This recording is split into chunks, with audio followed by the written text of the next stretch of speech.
In the horrific Manipur viral video case, now the CBI to probe the sexual assault case. The centre is likely to hand over the case to CBI amid the parliament uproar. Sources tell NDTV that the centre will seek a trial outside Manipur. A Nagaland inspector is arrested for stealing ammunition. The inspector is accused of stealing ammunition from Manipur extremists. In fact, 2,000 rounds of ammunition stolen by the inspector.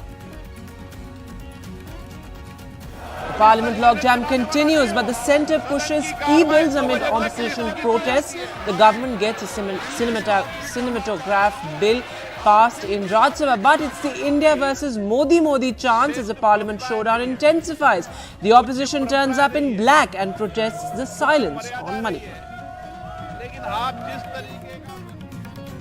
Prime Minister Modi takes on Chief Minister Ashok Gehlot over the Lal Diary row. The Prime Minister says a red diary will be the end of the Congress government. It's red diary, red tomatoes and red cylinders as Chief Minister Ashok Gehlot hits back, says talk about price rise. The big weather concern now down south. There's record-breaking rain in Telangana. Roads and houses are submerged. Thousands have been evacuated from low-lying areas. A rain red alert has been sounded in the state. Schools and colleges are shut for 2 days. And the climate change concern is here and now. Well, it's hottest ever as July is said to be the world's warmest month on record. Experts say that July will be the warmest month in nearly 1,02,000 years. And well, the United Nations Secretary General says that the era of global warming has gone and the era of global boiling is here.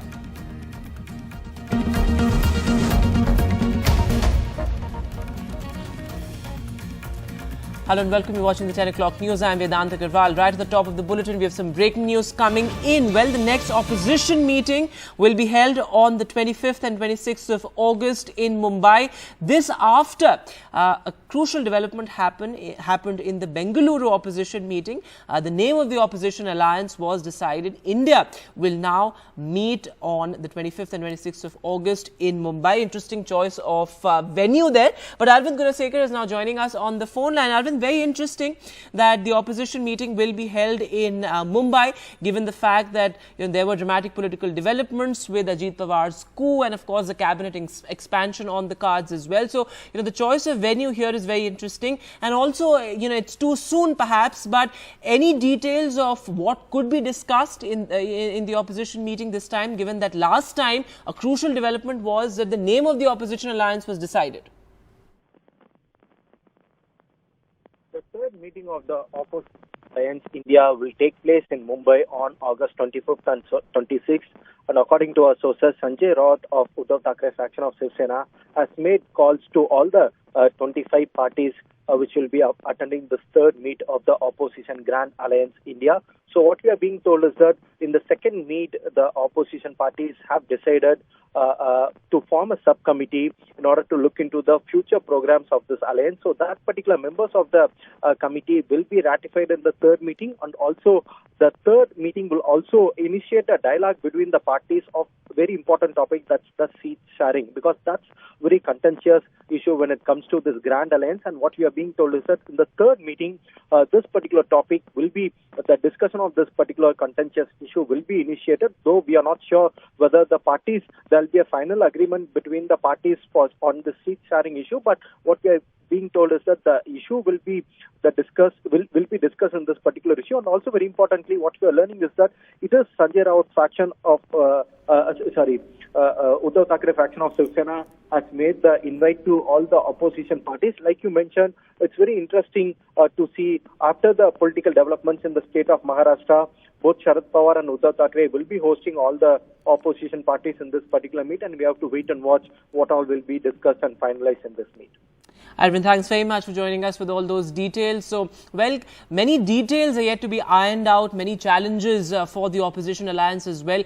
Key among them being the seat sharing, a power sharing agreement. How is that seat sharing formula actually worked out remains to be seen. And then moving now to our other big focus, the Manipur viral video case. of sexual assault against 2 women. Now, that has been handed over, will be handed over rather, to the CBI, and this comes just days after the video sent shockwaves across the country, and the decision has been taken to refer the matter to the Central Investigating Agency. This is what the Home Ministry has decided.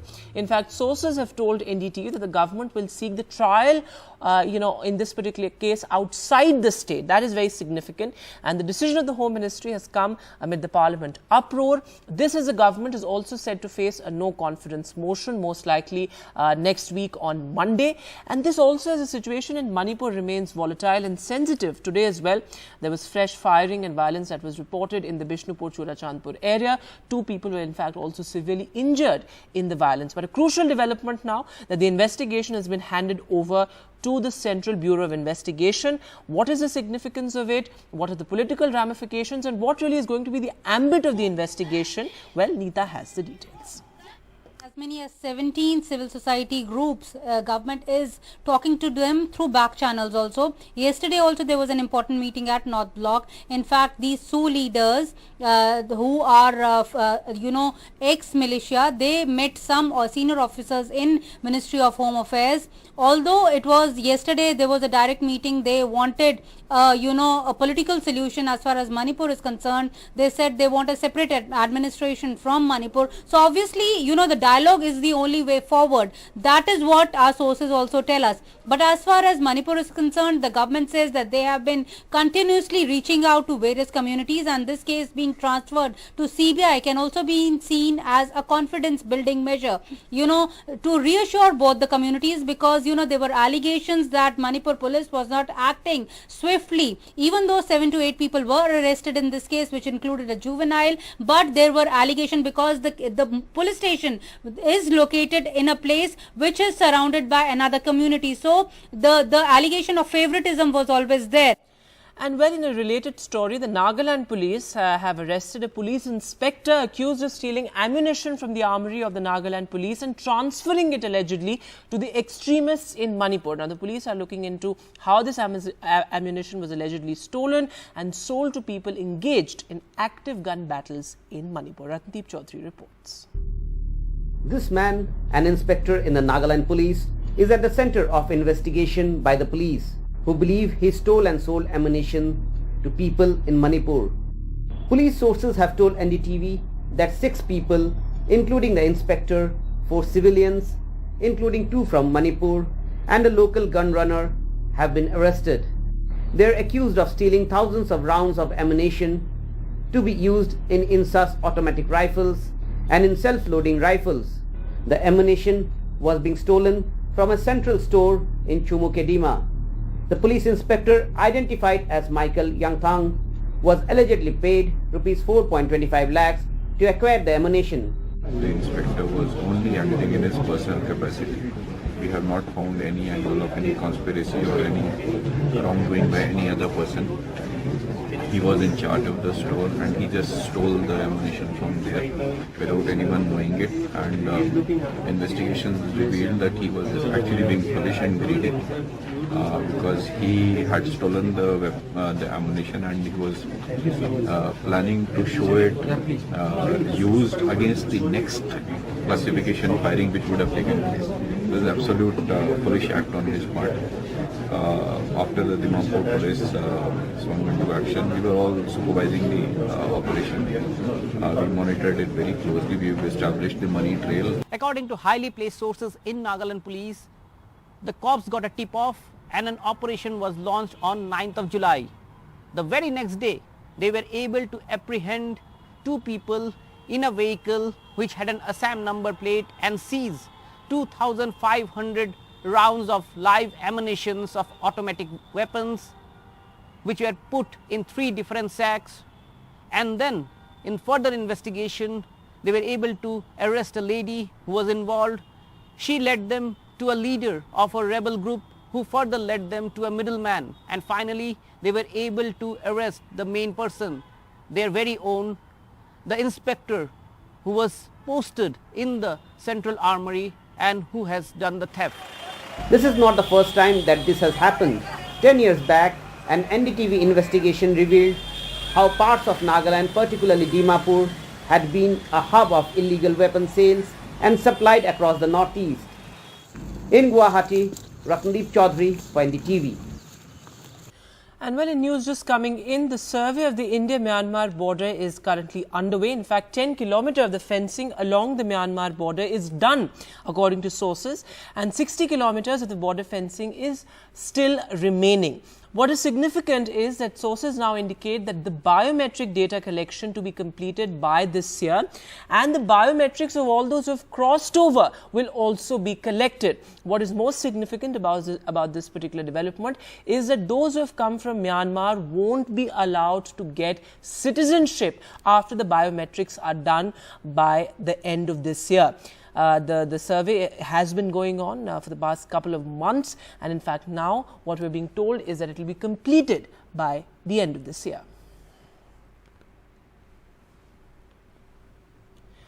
And well, the big political headline, battle lines have been drawn sharply in Parliament, with the opposition India Alliance continuing to attack the government over the violence in Manipur. Amidst sloganeering, both houses of Parliament saw repeated adjournments, but the government managed to push key bills, including the cinematograph bill and also the Jan Vishwas bill. But what was interesting to see was that there were counter sloganeering, with Modi Modi chants countered by India India chants by the opposition. Cinematography bill pay बोलेंगे माननीय MP. मैं bill की बात भी करना चाहता हूँ। आप ये काला धन छुपाने के लिए काले कपड़े और यहाँ इनके काले कारनामे इतने ज्यादा खराब पड़ गए। श्रेष्ठ परंपराएं रही है। एक समृद्ध भारत के लिए कमल अवश्य खिलेगा। समझ नहीं पा रहे कि देश की बढ़ती हुई ताकत आज क्या है। जिनके मन में काला है, जिनके तन में भी आज काला है, क्या छुपा है इनके दिल में? क्या दिल में काला है? क्या शब्दों के बोल में काला है? क्या काला धन छुपा रहे हैं ये अपने इन कपड़ों में? क्या कारनामे हैं इनके जो दिखाना नहीं चाहते और छुपाना चाहते हैं? उनके कपड़े ही काले नहीं है, उनकी नीयत भी काली है, उनका चेहरा भी काला है। वो किसी भी सार्थक चर्चा के लिए तैयार नहीं है। और अविश्वास प्रस्ताव आप ला रहे हैं, आपको विश्वास हो ना हो, देश की जनता को विश्वास है। Ruling party MPs they stood and shouting Hindustan versus what is पहले भी तो होता था। पहले भी होता था ना। रूलिंग पार्टी कभी नहीं करती, क्योंकि they blame us always, opposition गड़बड़ कर रही है, सुनना नहीं चाहती। You can certainly talk about other states if you want to, but the other states have not had any of these situations, nor have they had a situation where an IPS officer resigns about the drug trade. Now when a no confidence motion has been accepted by the Honorable Speaker, and my party has also supported the no confidence motion. Of course, now the whole gambit, the whole area is open now. It will not be only limited to Manipur. And well, the curious case of the red diary that's becoming a huge political flashpoint in poll-bound Rajasthan. The Prime Minister today also trained guns at the Rajasthan Congress government on the issue of the alleged red diary. Former Rajasthan Minister Rajendra Gudha had alleged that he had a red diary that will expose the alleged corruption in the Gehlot government. The Prime Minister significantly said that the red diary will be the end of the Congress government in Rajasthan.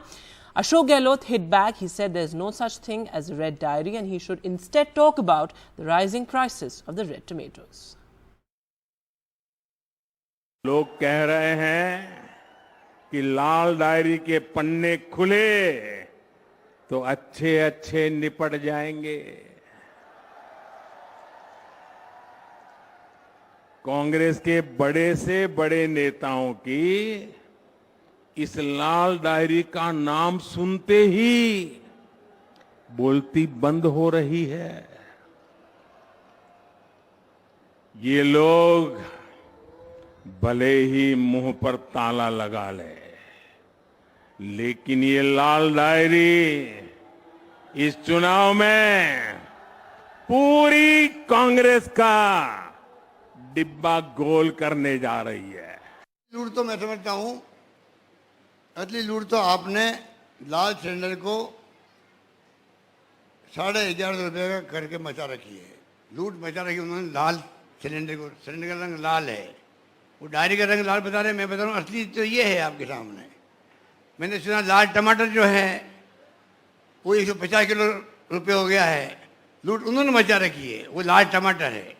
प्रधानमंत्री जी को बजाय लाल diary की बात करनी, जो कपूर कल्पित diary है, कोई डायरी है ही नहीं, उसको लेकर राजनीति हो रही है, उसके बजाय तो उनको चाहिए असलियत पे आए। लाल टमाटर लाल है, और महंगाई की मार से आमदनी जो खत्म हो रही है, तो गुस्से में लोगों का चेहरा लाल हो गया है, उसकी बात करते हैं भाई कैसे मैं इनको राहत दिलाऊं, वो बात नहीं करेंगे। चुनाव आ रहे इसलिए भारतीय जनता पार्टी को जनता आज सिग्नल दे चुकी है, चीकर के अंदर तो जनता समझ गई है, और आने वाले वक्त में उनको लाल झंडी दिखा दी जाएगी। ये जो लाल झंडी, लाल डायरी की बात करके जो षड्यंत्र किया गया है सरकार के खिलाफ में, असेंबली के अंदर जिस प्रकार का व्यवहार किया गया है, कहाँ तो मणिपुर, कहाँ राजस्थान, पूरा प्रदेश गवाह है। And well, from Rajasthan, moving now to all the politics in Tamil Nadu. Well, BJP chief K. Annamalai has submitted before the governor of Tamil Nadu what he calls DMK Files 2.0. He accuses the MK Stalin government for perpetrating family rule and corruption. Sam Daniel has this report.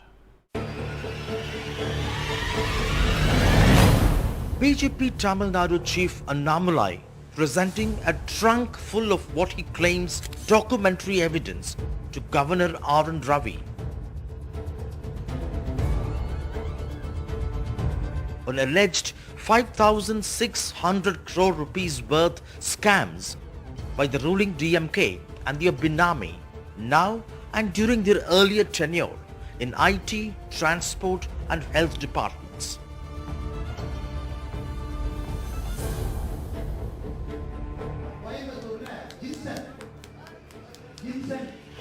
In April, he had released DMK Files Part 1, alleging the ruling party functionaries, including veteran leader T.R. Balu and Minister Senthil Balaji, now behind bars, have accumulated 1.34 lakh crore worth properties, and that a 200 crore bribe was paid to MK Stalin during the party's earlier tenure in 2011.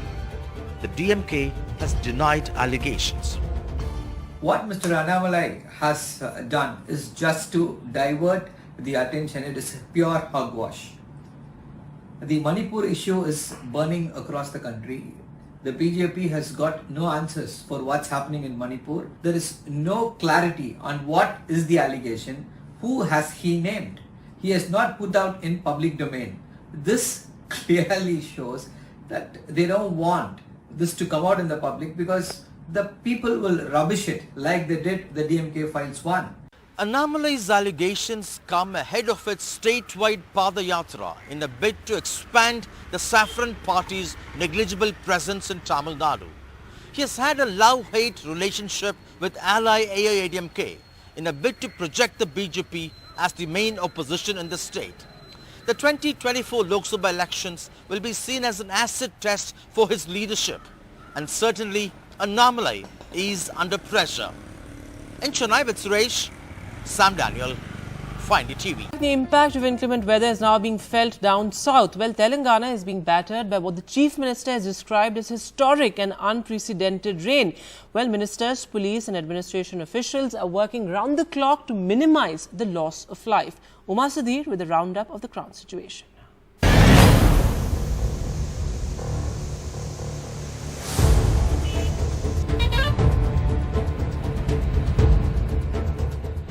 Incessant rains over the last 3 days and unprecedented downpour in several areas left Telangana battered, with water body and road breaches that caused flooding in several districts.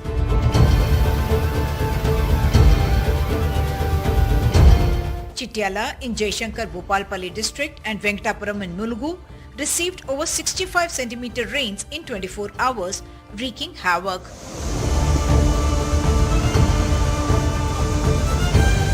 Vehicles were stranded on the road. This visual from inside a truck that is filled with water. Here, passengers on a Armoor Nirmal bus being rescued. At least 85 tourists who trekked to Madhyaladara waterfalls in Mulugu were trapped in the forest, and overnight the NDRF was called to rescue them to safety. మరి అనవసరంగా బయటికి వెళ్ళడం, గోదావరి ప్రాంతం వైపు రావడం, ఎక్కడైతే నీటి ప్రవాహం ఉన్న దగ్గరికి వెళ్ళి మరి అవసరం లేకున్నా మరి వెళ్ళడం అనేటువంటి ఇవన్నీ కూడా మానేయాలి. ఎందుకంటే ప్రమాదవశాత్తు ఎవరికైనా ఏ సంఘటన జరగద్దని మనం కోరుకుంటా ఉన్నాం. దీన్ని తప్పకుండా ప్రజలు పాటించాలని కోరుకుంటున్నాం. వారికి 3 people were washed away as Moranchapalli village in Warangal got submerged. People climbed buildings to stay safe. 300 people have been brought to safety. Seethamma and her daughter were part of a group wading through furious waters in Bhadradri Kottagudam when the mother-daughter duo was washed away by the strong currents. Only the daughter could be rescued. 10 workers were stranded in a sand quarry in Pedapalli. Thankfully, rescue teams were able to reach and save them. నిన్న రాత్రి 2 గంటల నుంచి 4 గంటల మధ్యలో దాదాపు 600 మిల్లీమీటర్ల వర్షపాతం నమోదైంది ఒక రేగొండ ఉపాల్పల్లి జిల్లాలో. దానితో బోరంచపల్లి అనే గ్రామం నీట మునిగి ఉంది. పైన కొన్ని చెరువులు అలుగులు పడటం, చెరువులు తెగిపోవడం ద్వారా వరద నీరు వచ్చి ముగ్గురు కొట్టుకొని పోవడం జరిగింది. At Bhadrachalam, the Godavari water level was precariously threatening to breach the 3rd warning level. More rain is expected tomorrow as well, so people have been asked to stay indoors. Schools and colleges will stay closed tomorrow too. Hyderabad is facing continuous onslaught of rain, and Hussain Sagar, Himayat Sagar, Usman Sagar bodies are all full, so is the Musi. In Hyderabad, with camera person Nagaraju, Uma Sudhir, NDTV. And well, it's the hottest July ever. The earth has not been this hot in 1,20,000 years. That's the big climate change worry staring at us. A German study has revealed that July this year will shatter all heat records. It is said to be the hottest month in the world on record. The study says that this month's mean global temperature is said to be nearly 1.5 degrees Celsius above the pre-industrial mean. The impact is already visible in wildfires and lethal heat across continents. In fact, a very strong statement, UN Secretary General Antonio Guterres has said that the era of global warming has gone and the era of global boiling is here. The era of global warming has ended. The era of global boiling has arrived. The air is unbreathable, the heat is unbearable, and the level of fossil fuel profits and climate inaction is unacceptable. A new path-breaking report by the University of Leipzig, the details of which we are bringing to you right now because the report has been released as we speak, says that this month, July, is the hottest month ever recorded in the world. Perhaps the hottest month in 120,000 years, with an average temperature about 1.5 degrees hotter than the planet was before it was warmed by burning coal, by gas, by oil, by all sorts of other human activity. Here's what the data shows us. It shows us, broadly speaking, that temperatures will continue to increase and extreme weather conditions will become worse unless there's a drastic drop in the use of fossil fuel until we reach net zero emissions. This month, July's average global temperature is between 1.2 and 1.7 degrees centigrade above average July temperatures before humans began warming the planet by burning fossil fuels. There have been several erratic weather patterns around the world in July. We'll come to that in a moment. But increased rainfall intensity, the frequency of heat waves, they're all directly linked to rising sea and surface temperatures. That is a huge problem which is all a part of this. Now again, in terms of specific examples, our own monsoon in India has been violent, it's been erratic. Those words have been used in that report.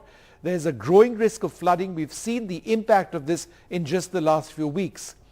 Actions to cut emissions, and this is the big challenge, are still inadequate. The world may be destined to fail the 1.5 degree limit set in the Paris Agreement. If we don't reduce global warming to within 1.5 degrees, then we are in deep, deep trouble. Now the report is important because we see climate change all around us. The examples just this month alone are shocking. And the University of Leipzig has actually come out with several details. We'll just give you a few examples. In July, there have been 23 consecutive days of global temperatures above the previous record. The hottest ever ocean waters have been recorded in one location, ocean waters off the coast of Florida in the United States. The hottest night ever recorded globally has been registered at Death Valley in the United States at 48.9 degrees centigrade, the hottest night temperature that. At 52.2 degrees centigrade, China recorded its hottest days, also the hottest recorded temperature above 43 degrees north latitude. There's been a record low Antarctic sea ice recorded this month. That's seen to be a 1 in 13 billion year event.